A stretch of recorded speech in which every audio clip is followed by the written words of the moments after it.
L'esprit humain peut-il modifier l'univers, contrôler l'environnement et même le temps? Les scientifiques ont repris la quête abandonnée par les spécialistes des sciences occultes. Ils s'efforcent de résoudre les mystères que les magiciens ont longtemps essayé de comprendre. 17 mars 1863, John Pelham mène sa compagnie sur le champ de bataille de Kellysford, en Virginie. Pelham était réputé pour son courage, mais cette bataille devait être sa dernière.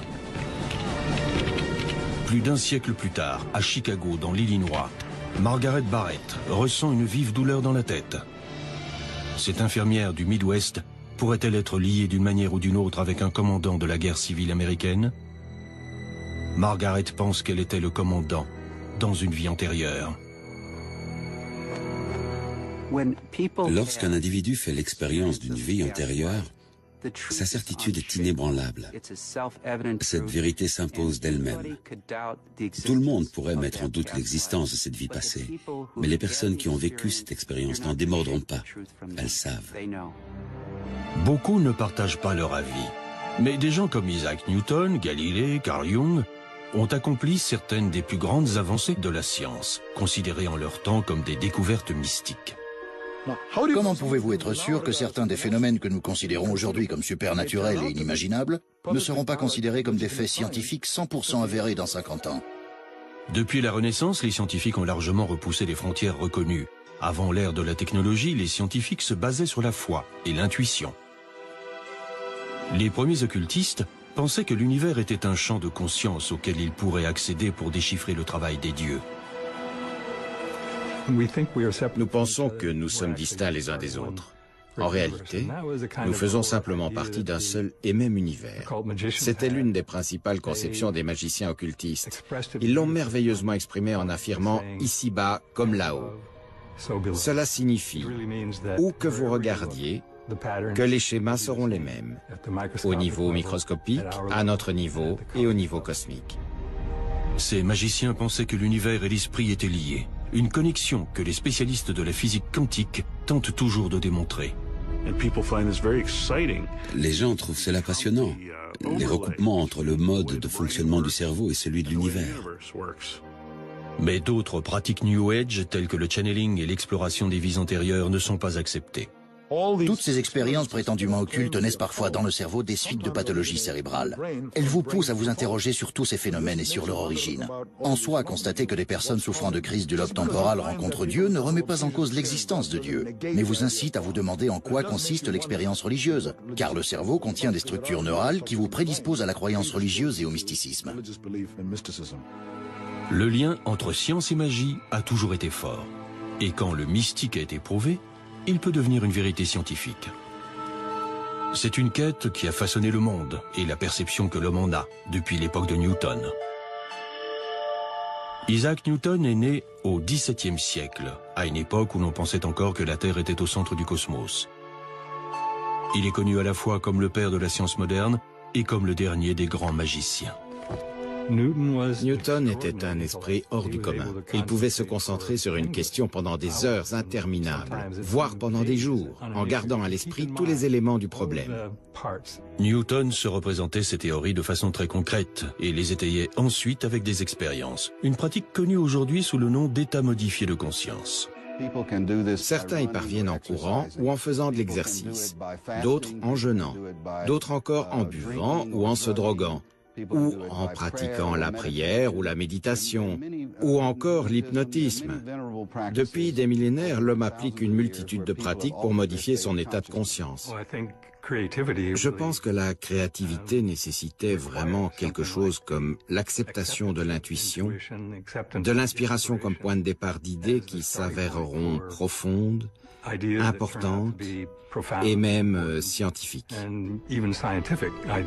Si vous vous ouvrez au cosmos, vous vous imprégnerez de nouvelles connaissances. Newton essayait de se baser sur les théories d'un homme mort en 1642, l'année même de sa naissance. Galilée. Galilée cartographiait les étoiles et les planètes. À l'époque, l'astrologie était déjà une science vieille de plusieurs siècles. Les anciens cultes mystérieux, et disons les Égyptiens et les Pythagoriciens, avaient pour but d'entrer en relation avec les dieux, de les implorer de faire quelque chose, afin qu'ils le réalisent grâce à leur pouvoir. Galilée n'essayait pas de contacter les dieux, il essayait d'expliquer leur réalisation. Durant la Renaissance, les scientifiques suivaient les enseignements d'Aristote.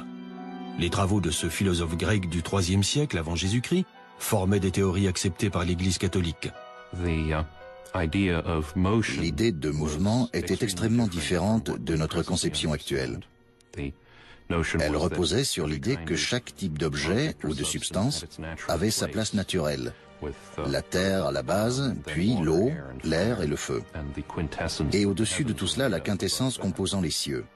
Les objets tendant à rester à leur emplacement naturel, il fallait exercer sur eux une pression continue pour les déplacer. Aristote pensait également que la Terre était au centre du système solaire et qu'un objet lourd tombait plus rapidement qu'un objet plus léger. Ces théories étaient acceptées par tous, jusqu'à Galilée. Galilée a confirmé que la Terre tournait autour du Soleil.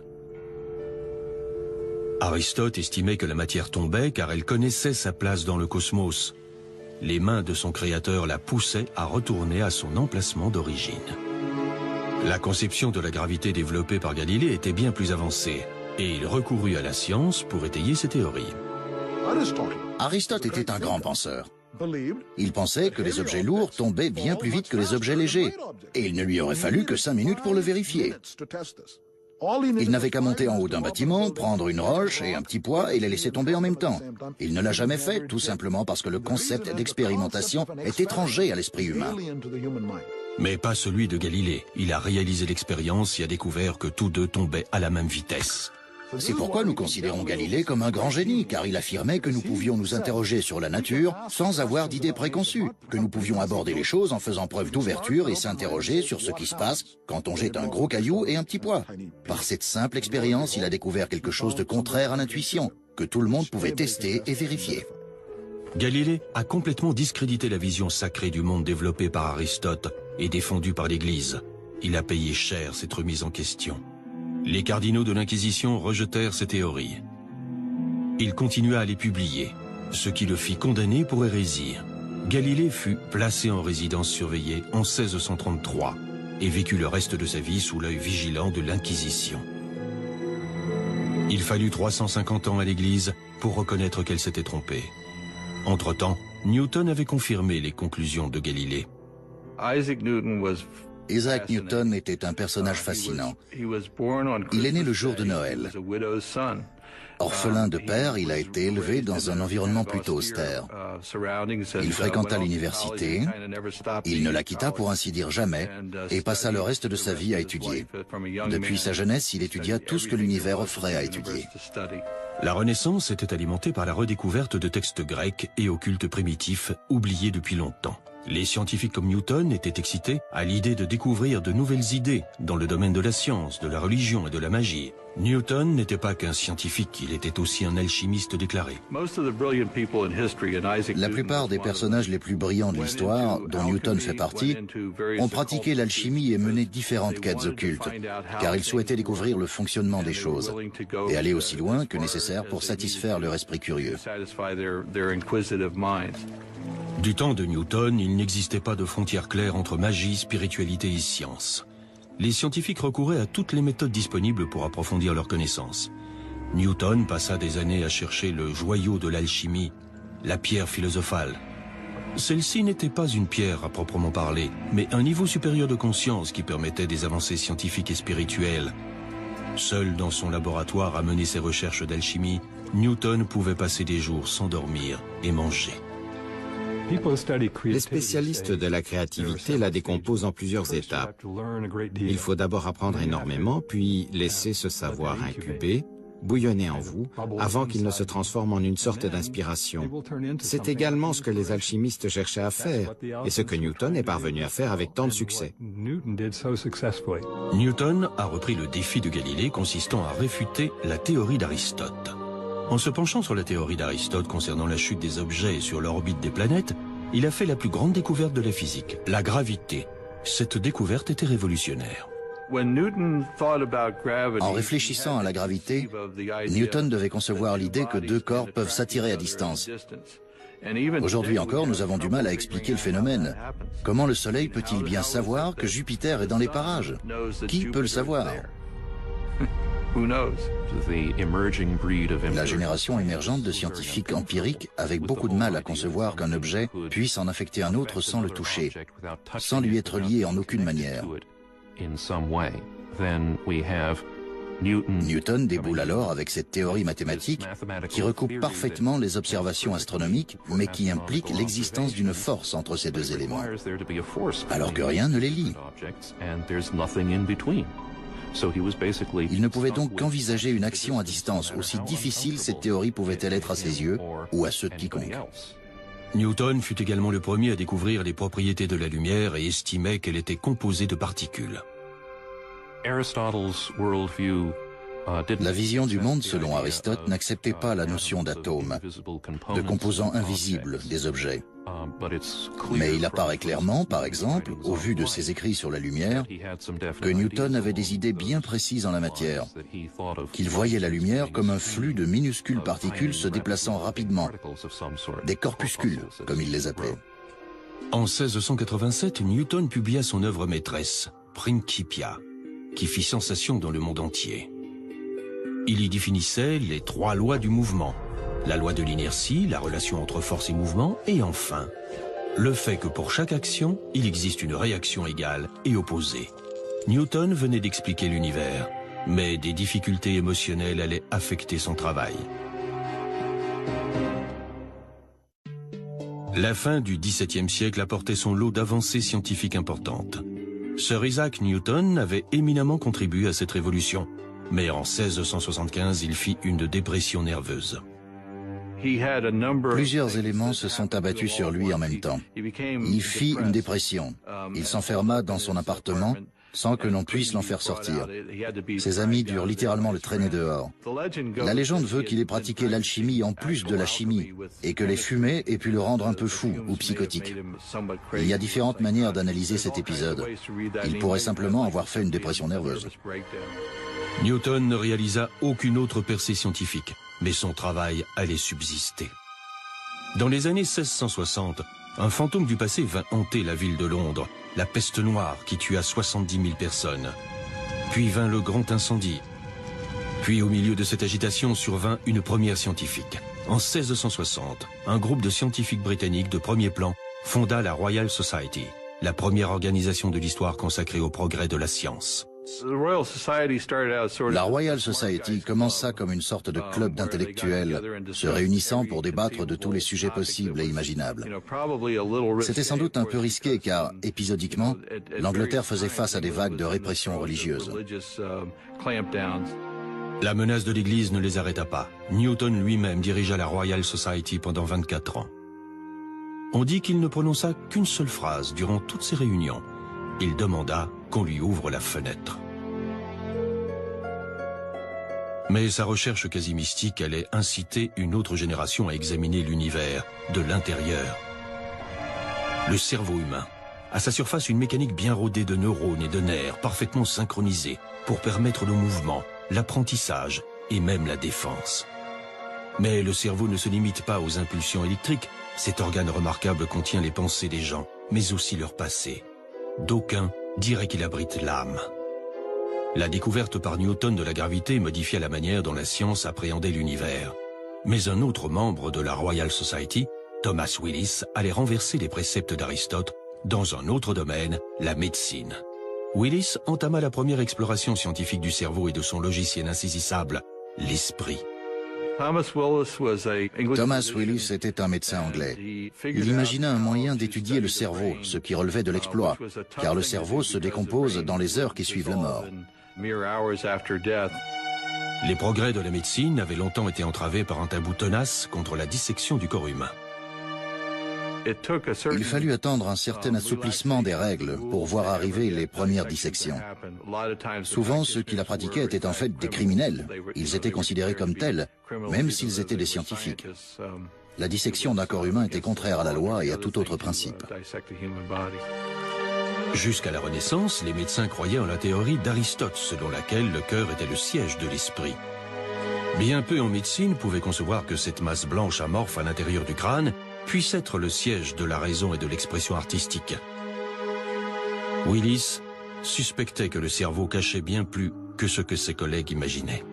Il imagina donc un moyen de le préserver et put alors distinguer toutes les parties du cerveau que personne n'avait encore vraiment analysées par le passé. Comme Newton, Willis était un alchimiste désireux d'expérimenter pour se rapprocher de la vérité. Willis fut le premier à disséquer les nerfs conduisant au cerveau. Il expliqua comment ils interagissaient. Ses cours captivaient l'assemblée. En 1664, il publia Cerebri Anatome, l'étude du cerveau la plus poussée de l'époque. Un jeune étudiant du nom de John Locke se servit de ses travaux et se pencha lui-même sur la nature de la pensée. Locke était avant tout philosophe. En 1660, il publia son essai sur l'entendement humain, où il prenait ses distances par rapport à la théorie d'Aristote. Locke remit vraiment en cause la conception aristotélicienne, selon laquelle les idées étaient ancrées de manière innée dans l'esprit humain. Il mit plutôt l'accent sur le développement des idées, le processus évolutif et la manière dont le cerveau perçoit le monde. Il s'agissait d'une des toutes premières tentatives de décrire la neuroscience et le rôle concret du cerveau. La neuroscience devint une nouvelle discipline. Elle conserve aujourd'hui encore son lot de mystères. Le cerveau est là, je pense, c'est un fait. Les neurones émettent des signaux, l'esprit s'y trouve, certes. Mais concernant l'esprit proprement dit, nous avons à peine effleuré la manière dont il fonctionne. Qu'entend-on par créativité? Qu'entend-on par conscience et par conscience de soi? Les scientifiques comprennent à présent une bonne partie du fonctionnement du cerveau dans la boîte crânienne.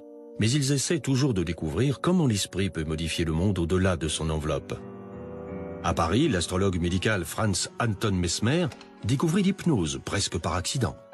Il menait à l'époque des expériences sur les aimants en vue de guérir certaines maladies. Franz Mesmer faisait asseoir ses patients dans une baignoire. Il utilisait des aimants en association avec ces baignoires, ce qu'il appelait généralement le magnétisme animal. C'est intéressant, car les aimants sont à nouveau utilisés aujourd'hui et que les médecins utilisent l'électromagnétisme comme moyen de guérison. Mesmer pensa tout d'abord que les aimants libéraient la force invisible du magnétisme animal. Plus tard, il estima que cette force émanait de lui-même et abandonna les aimants. En fait, Mesmer venait de redécouvrir une autre technique occulte oubliée. La première hypnose provoquée relatée sur un papyrus du British Museum se tint à la cour de Khufu en Égypte il y a plus de 5000 ans. Plus près de nous, en Grèce, les oracles de Delphes pratiquaient l'auto-hypnose pour prédire l'avenir.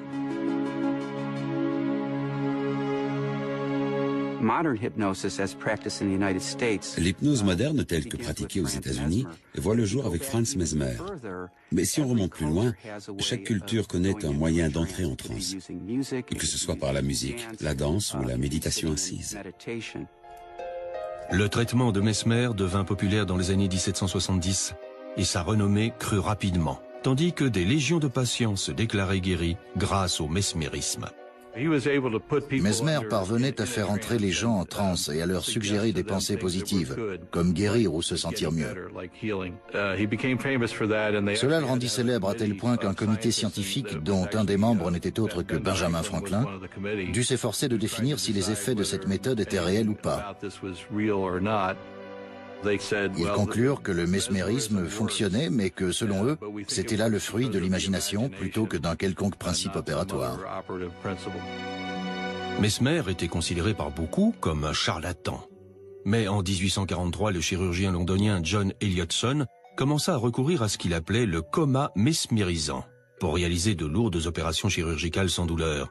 L'anesthésie n'existait pas encore et la technique d'Elliotson lui permit de réaliser avec succès plus de 300 opérations. L'influence de Mesmer ne dura qu'un temps. Avec la découverte de l'éther, l'hypnose fut à nouveau délaissée par la médecine traditionnelle. Ainsi, au lieu de développer la théorie que nos croyances pouvaient nous aider à guérir et à récupérer, les médecins se contentèrent de jeter aux oubliettes les travaux de Mesmer. Mais Mesmer avait jeté les bases de l'hypnose moderne, une pratique aujourd'hui reconnue comme une forme de traitement par le monde médical. L'hypnose se fonde sur la suggestion, l'imagination. Notre corps ne fait pas la différence entre une expérience réelle ou expérience imaginée. Une étude consacrée à la colère et aux maladies cardiaques a été réalisée récemment. Pour fâcher les gens, il suffisait de les laisser imaginer des situations susceptibles de les énerver. Alors qu'ils s'imaginaient énervés, leur organisme répondait comme s'ils avaient réellement une raison ou un motif d'être en colère. Et s'ensuivait un changement qu'ils pouvaient identifier. Mais la véritable force de cette expérience est d'avoir mis en évidence la puissance de l'imagination. Notre imagination peut nous mettre en colère ou nous rendre heureux et pacifiques. C'est à nous de choisir entre la joie et la colère. Un pan entier de la médecine alternative, utilisant les techniques d'imagination pour favoriser la guérison, a ainsi vu le jour. Plus de 22 études ont été réalisées sur la visualisation et le traitement du cancer. 18 d'entre elles indiquent de manière concluante que la visualisation aide à lutter contre le cancer. Rien de surprenant en cela, en fin de compte. Le cerveau régule nos fonctions corporelles. Donc, si vous pouvez influencer le cerveau, que ce soit par la méditation ou le développement de certaines fréquences d'ondes cérébrales, par la présentation d'images et d'idées, vous pourrez naturellement agir concrètement sur la maladie ou sur l'efficacité du médicament. Les scientifiques ont largement étudié le phénomène, mais restent indécis quant à son origine et à son fonctionnement. Deux critères sont pris en compte lorsqu'on rencontre un nouveau phénomène. Le premier est, correspond-il à ce que nous savons globalement de la science et de l'esprit? Et le second est-il réitérable? L'hypnose est rejetée sur la base du premier critère, qui n'est pas un motif valable d'exclusion. À savoir, comment s'intègre-t-elle à nos connaissances du cerveau et de l'esprit? Comment peut-on entrer dans l'esprit de quelqu'un et lui commander d'agiter les mains ou de faire des choses complètement loufoques? Ça n'a aucun sens, rejetons ce concept. Quant au second critère, la répétabilité, l'hypnose est tout à fait répétable. Vous pouvez l'exercer sur des centaines de personnes, et nous pouvons observer le phénomène depuis un siècle. Nous savons qu'il s'agit d'un phénomène tout à fait valable et légitime. Nous ne savons simplement pas l'expliquer. Avant Mesmer, les médecins s'étaient efforcés pendant des siècles de comprendre les problèmes qu'ils observaient chez leurs patients, et qu'ils ne pouvaient expliquer avec leur connaissance scientifique de la médecine. Les troubles tels que la folie et l'hystérie étaient traités à l'aide d'une vaste gamme de remèdes inadaptés, des sangsues à l'exorcisme. Les pathologies que nous identifions aujourd'hui, comme la schizophrénie ou la dépression, étaient autrefois perçues comme une sorte d'infection par des esprits malins. Personne n'imaginait qu'elles pouvaient trouver leur origine au niveau du cerveau. L'essai de Locke sur l'entendement humain donne naissance à une nouvelle science, la psychologie. En 1885, un médecin viennois de 29 ans du nom de Sigmund Freud s'efforçait de guérir l'hystérie dont souffraient nombre de ses patientes. Freud avait débuté sa carrière de médecin en effectuant des recherches sur le système nerveux. Mais rien dans la science reconnue ne pouvait aider ses patients. En 1885, l'humanité était en mouvement. Carl Benz venait d'inventer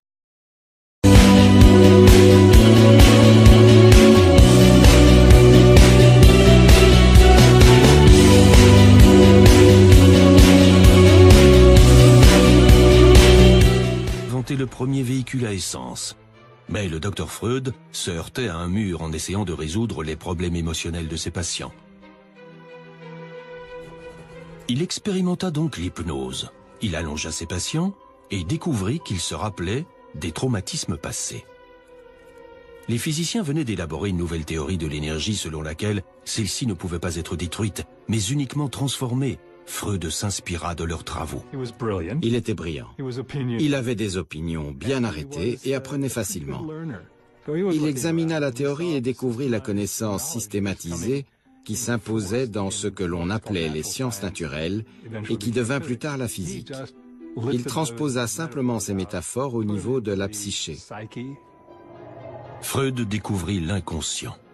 Freud voyait la personnalité humaine comme un système d'énergie psychique. L'énergie qui ne s'exprime pas consciemment est réorientée vers l'inconscient du patient, où elle provoque des névroses. Freud identifia l'énergie sexuelle réprimée comme la principale cause de toutes les maladies mentales. Ces idées, comme nous le reconnaissons tous, sont toujours largement suivies. Nous pensons toujours à des concepts tels que le refoulement de nos motivations les plus profondes et leur remplacement par des motivations de substitution. Il s'agit d'une extrapolation freudienne du modèle physique vers le domaine psychique. Freud inventa la psychanalyse comme moyen de libérer les traumatismes sexuels enterrés dans l'inconscient. C'était la nouvelle frontière de l'étude de la conscience. Et si une bonne partie du travail de Freud tomba finalement en disgrâce, ce travail servit néanmoins de base à la psychologie moderne. Freud, qui était conservateur, ne se serait jamais défini comme un occultiste, mais l'un de ses disciples s'avérerait être à la fois un pionnier en la matière et un spécialiste de l'occulte. Il voulait tout savoir sur tout, il lisait tout. Il a voyagé en Afrique, en Inde et en Amérique. Il avait un appétit vorace pour l'expérience et pour la compréhension de la psyché en tout temps, en tout lieu et aux quatre coins de la planète. Carl Jung est né 10 ans avant que Freud n'invente la psychanalyse. Fils d'un pasteur protestant, Jung réalisa des expériences de spiritisme. Il devint psychologue en vue d'explorer les dimensions de l'esprit, sans jamais perdre pour autant sa fascination pour l'occulte. Son héros Freud devint à la fois son mentor et son pire ennemi. Il ne rencontra pas Freud avant 1907. Et lorsqu'ils se rencontrèrent, ils parlèrent pendant 13 heures d'affilée. L'occulte fut l'une des questions abordées. Avant leur rencontre, Jung avait défendu la théorie freudienne sur l'origine sexuelle de l'hystérie. Il l'avait défendue publiquement, mais il ne pensait pas qu'elle expliquait tout. Au cours de leur discussion de 13 heures, Freud prit à un moment un air extrêmement grave, fixa Jung du regard et lui dit « Mon fils, promettez-moi une chose, promettez-moi de ne jamais abandonner la théorie sexuelle et d'en faire un dogme, un rempart inébranlable contre le torrent de boue. » Il hésita un instant et poursuivit « contre le torrent de boue de l'occultisme ». Jung refusait de croire que la répression sexuelle pouvait tout expliquer, et il n'était pas prêt à renoncer à l'occulte. Mais Freud s'assura qu'il le regretterait. Au moment de sa rupture avec Freud, Jung était président de l'Association de psychanalyse internationale. Et Freud ne voulait pas laisser Jung en charge de la boutique.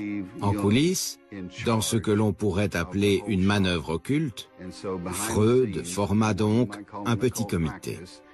Il donna à chacun de ses membres une petite chevalière et leur fit tous jurer de garder le silence. Ils commencèrent ensuite à comploter sur la manière de se débarrasser de Carl Jung. Après sa rupture avec Freud, Jung entre dans une dépression qui durera 6 ans. Il se retire dans sa maison de campagne à Bollingen. Comme Newton, des siècles avant lui, il part alors à la recherche de sa propre pierre philosophale. Jung construisit une tour à Bollingen. À certains égards, il la construisit de ses propres mains et il grava des figures mystiques sur divers types de pierres. Il cuisinait sur une petite cuisinière au bois d'allure primitive. Il coupait du bois à l'extérieur. Il se rendait au lac voisin. Il dormait sur un lit de camp. C'était le type de retraite propice à l'introspection qui lui permettait de vivre ses propres expériences psychologiques. Il lutta contre sa propre dépression et mit au point un nouveau type de psychologie, profondément empreinte de pensées mystiques. Carl Jung utilisait des cartes de tarot ainsi que l'astrologie, mais surtout, dans un cas comme dans l'autre, il croyait en l'intuition. Il déclara un jour que le travail du thérapeute est d'aider le patient à découvrir l'intuition et que, lorsqu'il y parvient, le travail est pour ainsi dire terminé. Durant sa retraite, Jung conclut que l'astrologie, l'alchimie, la mythologie et le yin-jing étaient les voies par lesquelles les premiers magiciens comprenaient la conscience humaine. Mais sa plus grande avancée est qu'il perçut la psyché comme un champ énergétique dépassant largement le cadre d'une seule personnalité. Il appelait ça l'inconscient collectif. L'inconscient collectif englobe tous les éléments qui ne nous sont pas personnels, qui transcendent le personnel. Il forme les contenus transpersonnels et impersonnels de l'inconscient que Jung appelait les archétypes. Il forme les composants typiquement humains qui n'ont pas nécessairement de lien avec nous personnellement. Ils n'ont rien à voir avec notre expérience personnelle, ni avec notre père ou notre mère. Ils sont liés à l'idée même de père et de mère. Tant Jung que Freud recouraient à l'état modifié de conscience utilisé par les magiciens pour parvenir à leur plus grande révélation. Freud pratiquait la méthode de libre association, tandis que Jung utilisait la méthode d'imagination active, par laquelle vous induisez volontairement une fantaisie et vous parlez à des aspects de vous-même qui sont personnifiés sous une forme d'image. Cette méthode se rapproche de celle des occultistes, des médiums ou des adeptes du spiritisme, qui pensent parler aux morts alors qu'ils s'adressent en fait à eux-mêmes ou à leurs nombreuses personnalités intérieures. Là où Freud avait réduit la personnalité à une accumulation de névroses alimentées uniquement par la répression sexuelle, Jung plaçait l'individu à un niveau supérieur. Il l'intégrait à une humanité au sens large, ayant un sens et une continuité. Nous possédons à la fois un inconscient personnel et un inconscient collectif. L'inconscient personnel est davantage aligné sur notre âme, et notre inconscient collectif se compose de la sagesse, des archétypes, des mythes, des données universelles auxquelles chacun peut accéder. Nous suivons donc chacun notre voie individuelle et une voie collective. Les idées de Jung ont inspiré de nombreuses pratiques New Age. Le channeling pourrait provenir d'un concept tel que l'inconscient collectif de Jung. La plupart de ses adeptes vous diront sans doute qu'il provient d'un niveau de sagesse supérieur, et peut-être est-ce la même chose. Il s'agit certainement d'un type de concept proche de l'inconscient collectif, mais sa représentation typique est qu'un être, un esprit défunt, ou peut-être un groupe d'entre eux, existe actuellement dans une autre dimension, mais a choisi de nous venir en aide en diffusant une partie de sa sagesse au travers de nos amis ou de nos voisins. Dans les travaux de Jung, les rêves pouvaient produire des visions intéressantes. Certains psychologues ont poussé ce concept un pas plus loin et ont développé une technique appelée rêve lucide. Les rêves lucides forment une catégorie spécifique dans laquelle non seulement vous rêvez, mais vous avez conscience que vous rêvez, et vous pouvez même peut-être influer directement sur le cours du rêve. Mais l'influence de Jung ne s'est pas limitée à la psychologie. Ses travaux ont inspiré un physicien qui allait s'efforcer d'établir un lien entre l'occulte et la science. Pendant des siècles, l'étude de l'univers et celle de l'esprit ont formé des disciplines distinctes. En 1905, Jung, alors âgé de 30 ans, rencontra un jeune Allemand travaillant comme employé de bureau dans un office suisse des brevets. Son nom, Albert Einstein. Au fond de lui, Einstein était à certains égards un mystique. Enfant, il avait observé les mouvements de l'aiguille d'une boussole et s'était juré de découvrir un jour l'esprit de Dieu. Comme Newton, il entrait dans un état modifié de conscience qu'il appelait exercices mentaux et réalisait ses découvertes de manière instinctive. Il ne les étaya par des formules et des preuves que par la suite. Cette année-là, Einstein publia 5 articles sur la physique nouvelle dans le journal Annalen der Physik. Des théories réécrivaient les règles de l'univers. Il y exposait sa théorie de la relativité, selon laquelle le temps et l'espace sont des notions relatives et changeantes et non absolues. Newton développa les concepts extraordinaires que sont les lois du mouvement, de la gravité, etc., qui ressemblaient à du travail d'horlogerie. Elles contentèrent tout le monde, bien qu'elles aient été révolutionnaires pour l'époque, car elles révélaient que le monde et l'univers formaient une horloge géante et que celle-ci fonctionnait de manière parfaitement ordonnée. Puis Einstein est arrivé en affirmant « Certes, c'est peut-être vrai, mais c'est aussi relatif ». Il chamboula à nouveau toute la perception du monde. Dans ses notes autobiographiques, Einstein demandait pardon à Newton pour avoir révolutionné la physique. Einstein avait enfin résolu une contradiction que Newton avait observée il y a des siècles concernant le comportement de la lumière. Le fait qu'elle agissait comme une onde, mais aussi parfois comme une particule.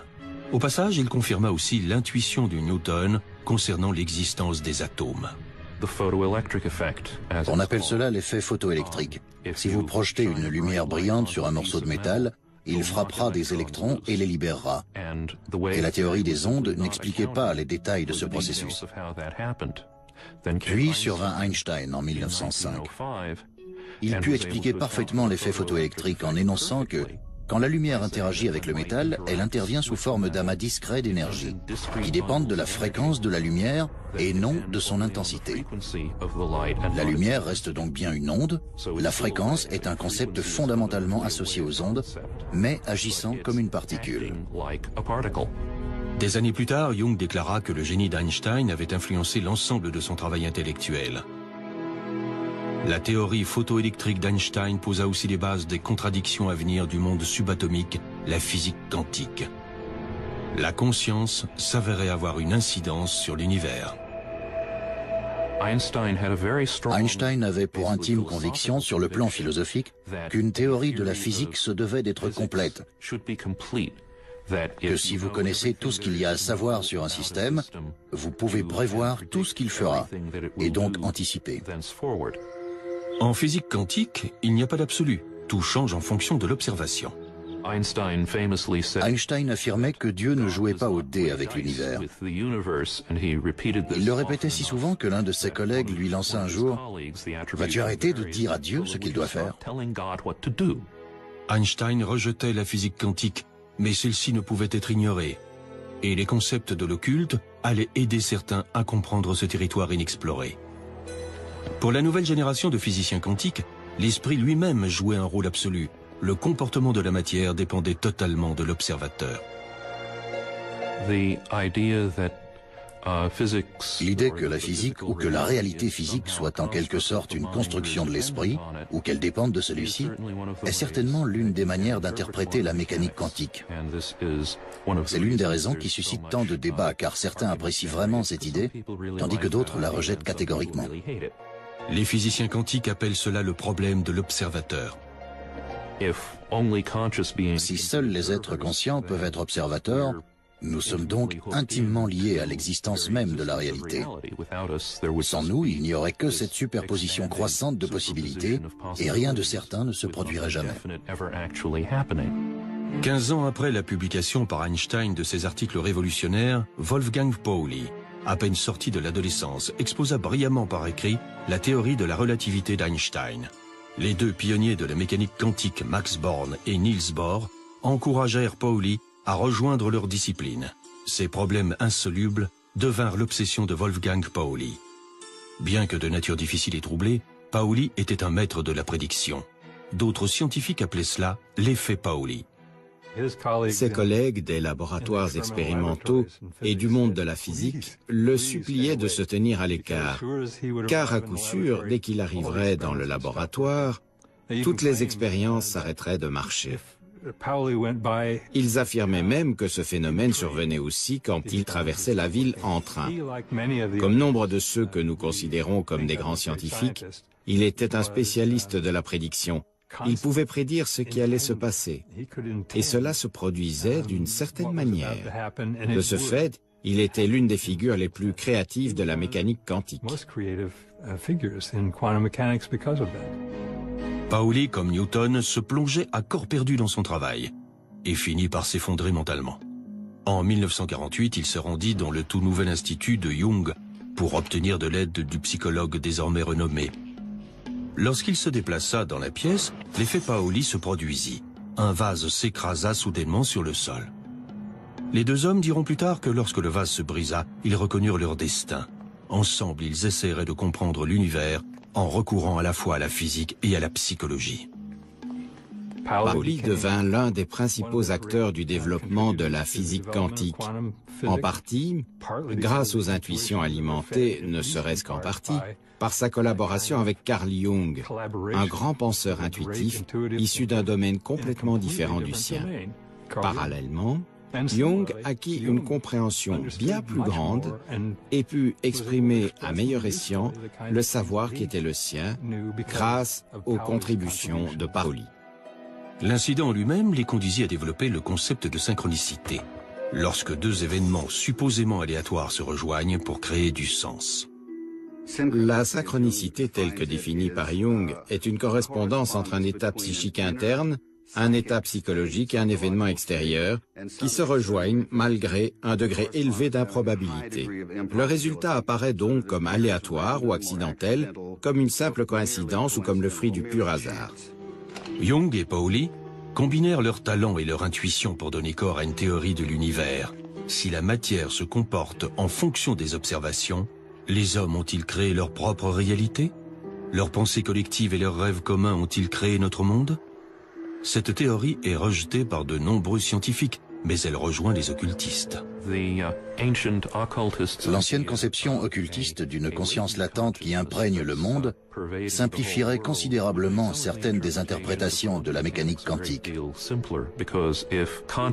Car si la conscience est essentielle à l'acte d'observation, à la naissance d'une réalité définie à partir de ces nuages quantiques de probabilité, la vie se trouve simplifiée à certains égards, s'il existe d'autres sources de conscience en dehors de nous. La dernière tentative de parvenir à la théorie des champs unifiés d'Einstein est la théorie des cordes, qui unit la physique de Newton et la physique quantique dans une nouvelle théorie de la gravité. Les partisans de la théorie des cordes estiment qu'au plus petit niveau imaginable, toute matière se compose de cordes vibrantes. Ces différences d'observation dans la physique quantique ne sont pas dues à l'inconscient créant l'univers, mais à d'infimes variations des vibrations. La théorie des cordes unit le petit et le grand. Nous avons la théorie de la relativité générale énoncée par Einstein, qui est une théorie de la force de gravité et qui explique parfaitement l'immensité de l'univers. Nous avons la mécanique quantique, qui est la théorie de l'infiniment petit. Elle aussi fonctionne parfaitement.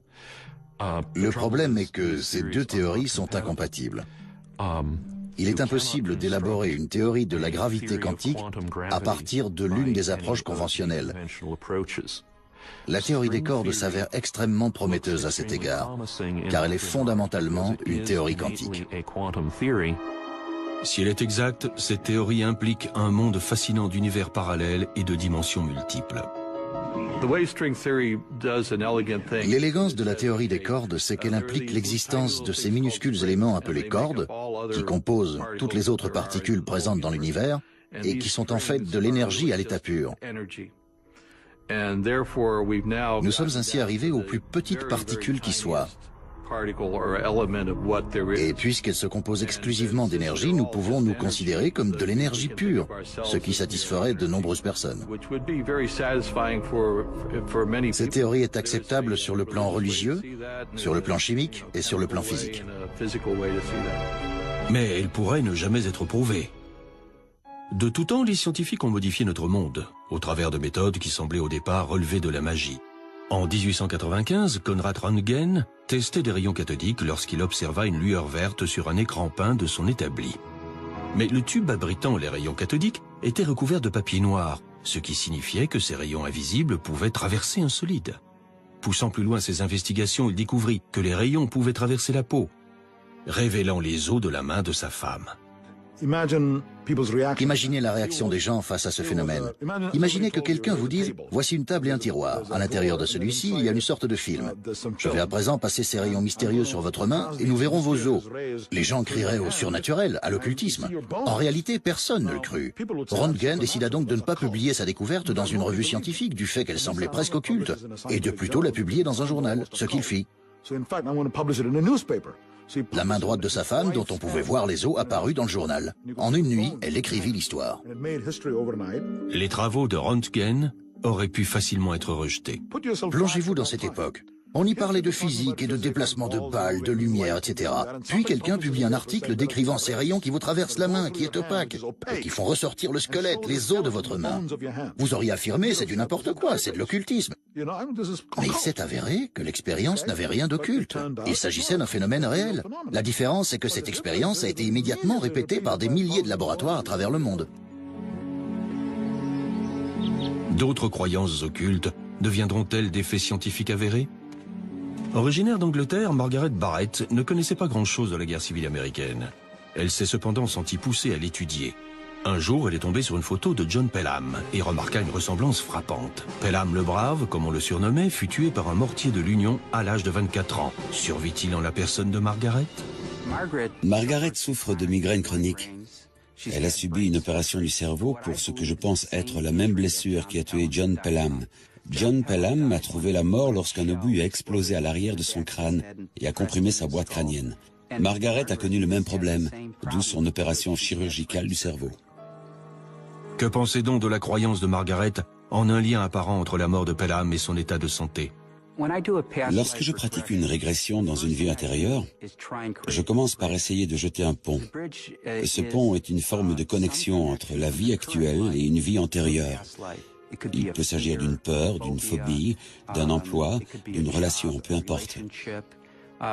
Parfois, certains rêves se sont même transformés en pont vers une vie antérieure.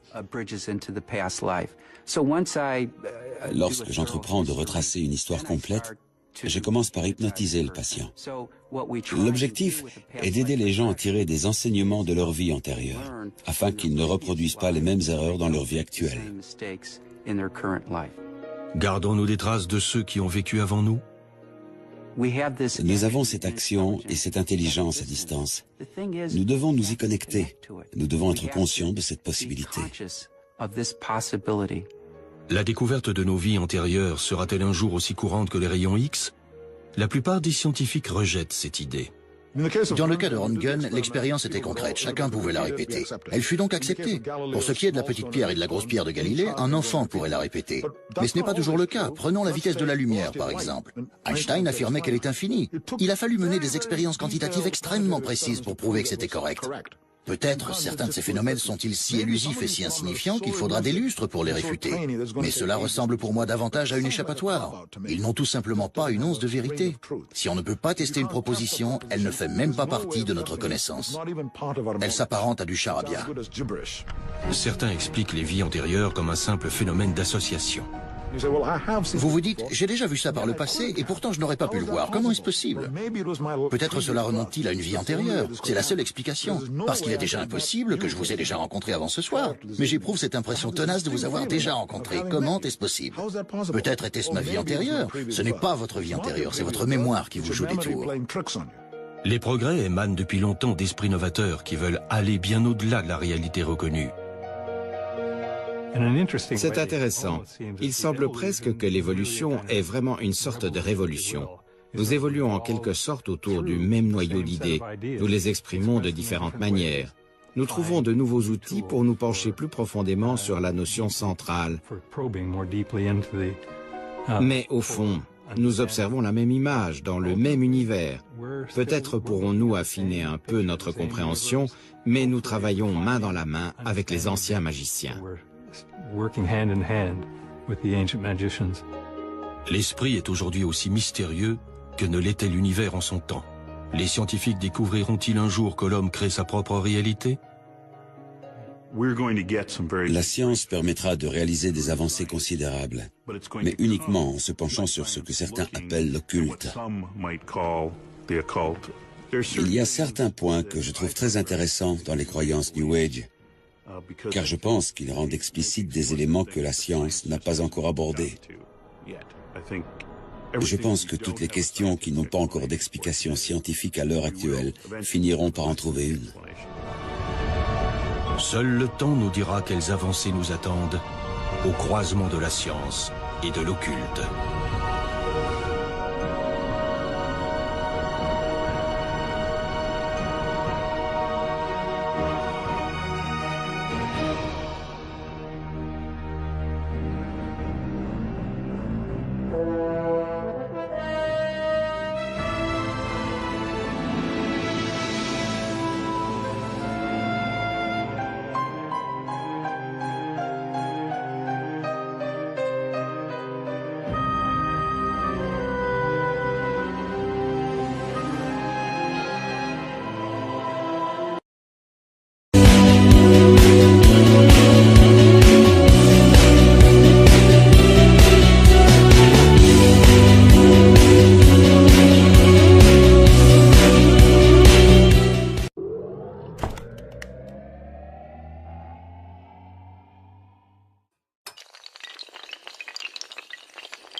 Les enseignements d'Aristote. Les travaux de ce philosophe grec du IIIe siècle avant Jésus-Christ formaient des théories acceptées par l'Église catholique. L'idée de mouvement était extrêmement différente de notre conception actuelle. Elle reposait sur l'idée que chaque type d'objet ou de substance avait sa place naturelle. La terre à la base, puis l'eau, l'air et le feu. Et au-dessus de tout cela, la quintessence composant les cieux. Les objets tendant à rester à leur emplacement naturel, il fallait exercer sur eux une pression continue pour les déplacer. Aristote pensait également que la Terre était au centre du système solaire et qu'un objet lourd tombait plus rapidement qu'un objet plus léger. Ces théories étaient acceptées par tous, jusqu'à Galilée. Galilée a confirmé que la Terre tournait autour du Soleil. Aristote estimait que la matière tombait car elle connaissait sa place dans le cosmos. Les mains de son créateur la poussaient à retourner à son emplacement d'origine. La conception de la gravité développée par Galilée était bien plus avancée, et il recourut à la science pour étayer ses théories. Aristote était un grand penseur. Il pensait que les objets lourds tombaient bien plus vite que les objets légers, et il ne lui aurait fallu que 5 minutes pour le vérifier. Il n'avait qu'à monter en haut d'un bâtiment, prendre une roche et un petit poids et les laisser tomber en même temps. Il ne l'a jamais fait, tout simplement parce que le concept d'expérimentation est étranger à l'esprit humain. Mais pas celui de Galilée. Il a réalisé l'expérience et a découvert que tous deux tombaient à la même vitesse. C'est pourquoi nous considérons Galilée comme un grand génie, car il affirmait que nous pouvions nous interroger sur la nature sans avoir d'idées préconçues, que nous pouvions aborder les choses en faisant preuve d'ouverture et s'interroger sur ce qui se passe quand on jette un gros caillou et un petit poids. Par cette simple expérience, il a découvert quelque chose de contraire à l'intuition, que tout le monde pouvait tester et vérifier. Galilée a complètement discrétion que l'homme en a, depuis l'époque de Newton. Isaac Newton est né au XVIIe siècle, à une époque où l'on pensait encore que la Terre était au centre du cosmos. Il est connu à la fois comme le père de la science moderne et comme le dernier des grands magiciens.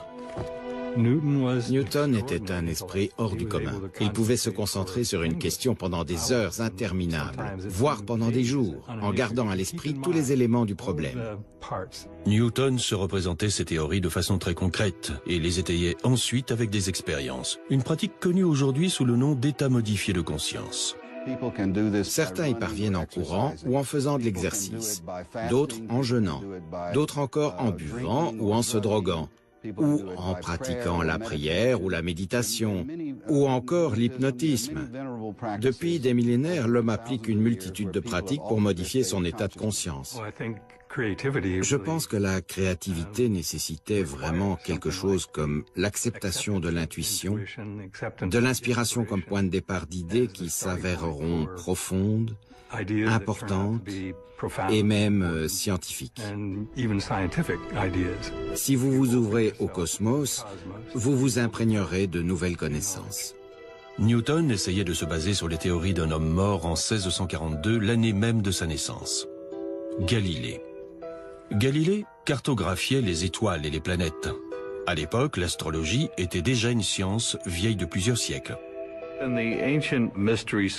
Les anciens cultes mystérieux, et disons les Égyptiens et les Pythagoriciens, avaient pour but d'entrer en relation avec les dieux, de les implorer de faire quelque chose, afin qu'ils le réalisent grâce à leur pouvoir. Galilée n'essayait pas de contacter les dieux, il essayait d'expliquer leur réalisation. Durant la Renaissance, les scientifiques suivaient les ont accompli certaines des plus grandes avancées de la science, considérées en leur temps comme des découvertes mystiques. Comment pouvez-vous être sûr que certains des phénomènes que nous considérons aujourd'hui comme supernaturels et inimaginables ne seront pas considérés comme des faits scientifiques 100% avérés dans 50 ans? Depuis la Renaissance, les scientifiques ont largement repoussé les frontières reconnues. Avant l'ère de la technologie, les scientifiques se basaient sur la foi et l'intuition. Les premiers occultistes pensaient que l'univers était un champ de conscience auquel ils pourraient accéder pour déchiffrer le travail des dieux. Nous pensons que nous sommes distincts les uns des autres. En réalité, nous faisons simplement partie d'un seul et même univers. C'était l'une des principales conceptions des magiciens occultistes. Ils l'ont merveilleusement exprimé en affirmant « ici-bas comme là-haut ». Cela signifie, où que vous regardiez, que les schémas seront les mêmes, au niveau microscopique, à notre niveau et au niveau cosmique. Ces magiciens pensaient que l'univers et l'esprit étaient liés, une connexion que les spécialistes de la physique quantique tentent toujours de démontrer. Les gens trouvent cela passionnant, les recoupements entre le mode de fonctionnement du cerveau et celui de l'univers. Mais d'autres pratiques New Age, telles que le channeling et l'exploration des vies antérieures, ne sont pas acceptées. Toutes ces expériences prétendument occultes naissent parfois dans le cerveau des suites de pathologies cérébrales. Elles vous poussent à vous interroger sur tous ces phénomènes et sur leur origine. En soi, constater que des personnes souffrant de crise du lobe temporal rencontrent Dieu ne remet pas en cause l'existence de Dieu, mais vous incite à vous demander en quoi consiste l'expérience religieuse, car le cerveau contient des structures neurales qui vous prédisposent à la croyance religieuse et au mysticisme. Le lien entre science et magie a toujours été fort. Et quand le mystique a été prouvé, il peut devenir une vérité scientifique. C'est une quête qui a façonné le monde et la perception.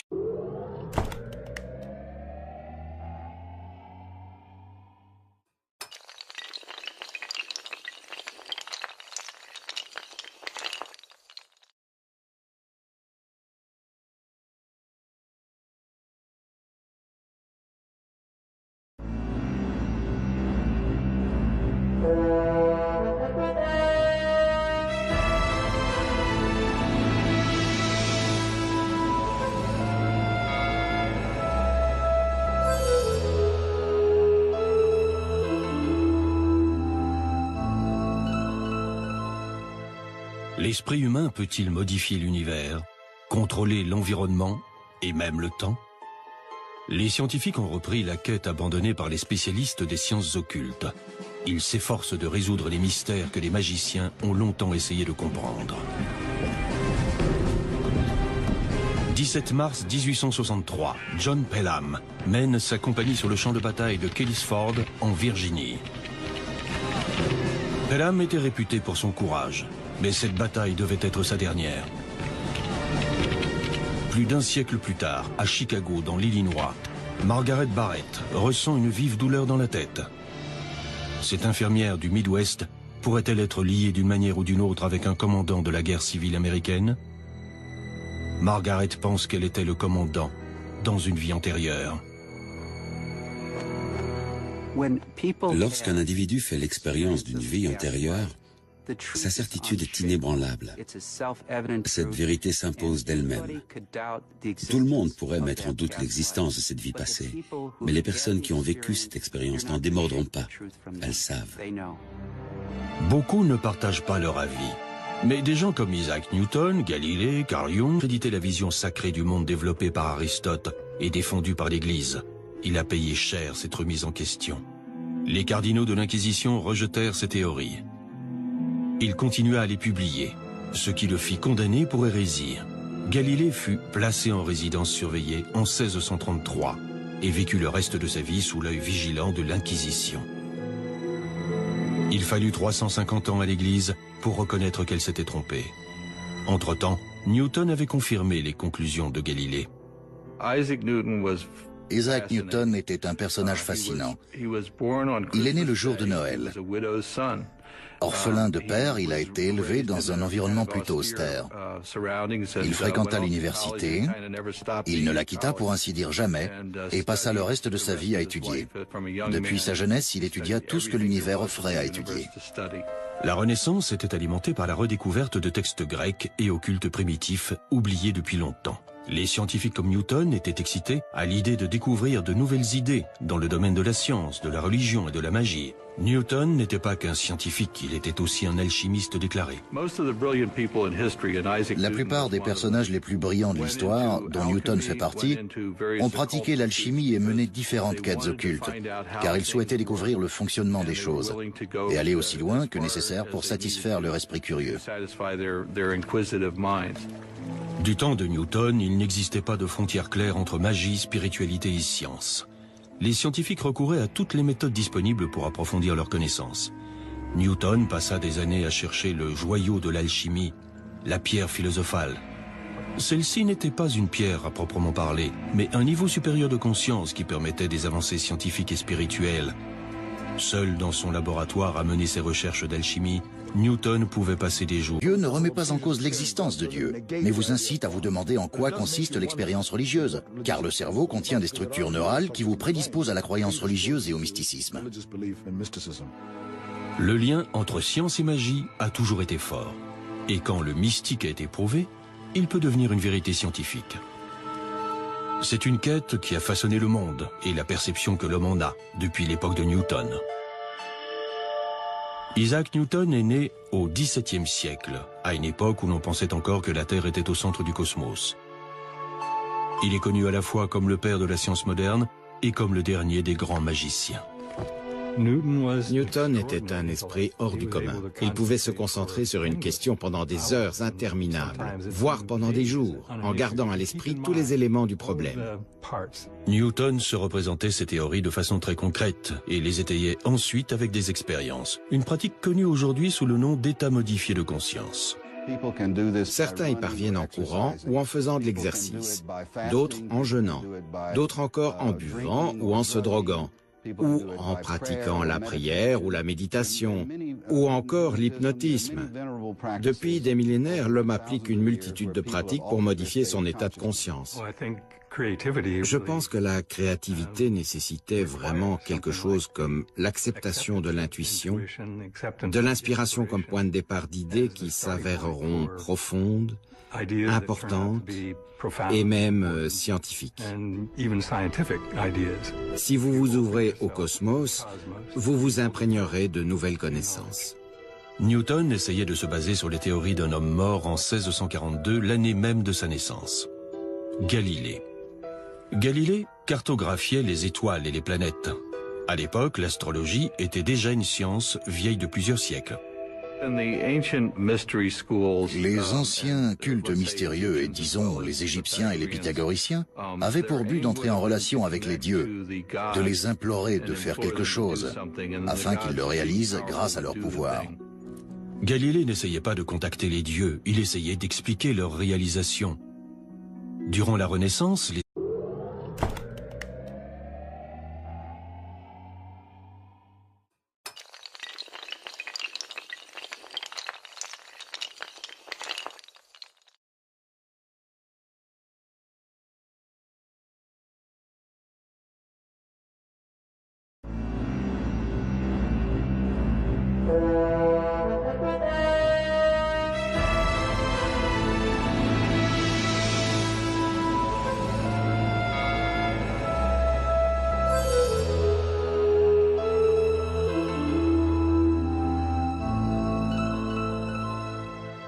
l'esprit humain peut-il modifier l'univers, contrôler l'environnement et même le temps? Les scientifiques ont repris la quête abandonnée par les spécialistes des sciences occultes. Ils s'efforcent de résoudre les mystères que les magiciens ont longtemps essayé de comprendre.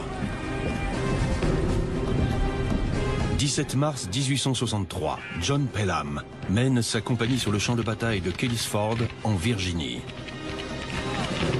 Pelham était réputé pour son courage, mais cette bataille devait être l'intuition.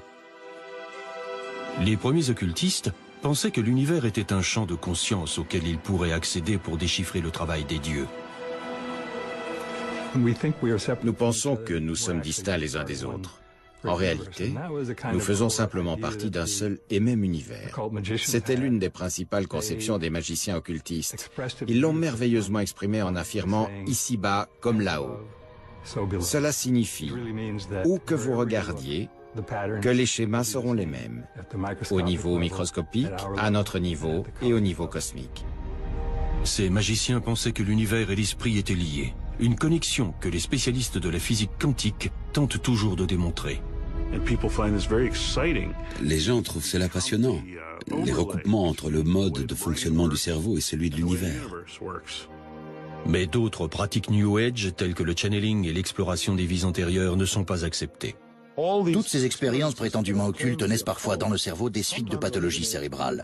Elles vous poussent à vous interroger sur tous ces phénomènes et sur leur origine. En soi, constater que des personnes souffrant de crise du lobe temporal rencontrent du... Peut-être sa dernière. Plus d'un siècle plus tard, à Chicago, dans l'Illinois, Margaret Barrett ressent une vive douleur dans la tête. Cette infirmière du Midwest pourrait-elle être liée d'une manière ou d'une autre avec un commandant de la guerre civile américaine? Margaret pense qu'elle était le commandant dans une vie antérieure. Lorsqu'un individu fait l'expérience d'une vie antérieure, sa certitude est inébranlable. Cette vérité s'impose d'elle-même. Tout le monde pourrait mettre en doute l'existence de cette vie passée, mais les personnes qui ont vécu cette expérience n'en démordront pas. Elles savent. Beaucoup ne partagent pas leur avis, mais des gens comme Isaac Newton, Galilée, Carl Jung ont accompli certaines des plus grandes avancées de la science, considérées en leur temps comme des découvertes mystiques. Comment pouvez-vous être sûr que certains des phénomènes que nous considérons aujourd'hui comme supernaturels et inimaginables ne seront pas considérés comme des faits scientifiques 100% avérés dans 50 ans? Depuis la Renaissance, les scientifiques ont largement repoussé les frontières reconnues. Avant l'ère de la technologie, les scientifiques se basaient sur la foi.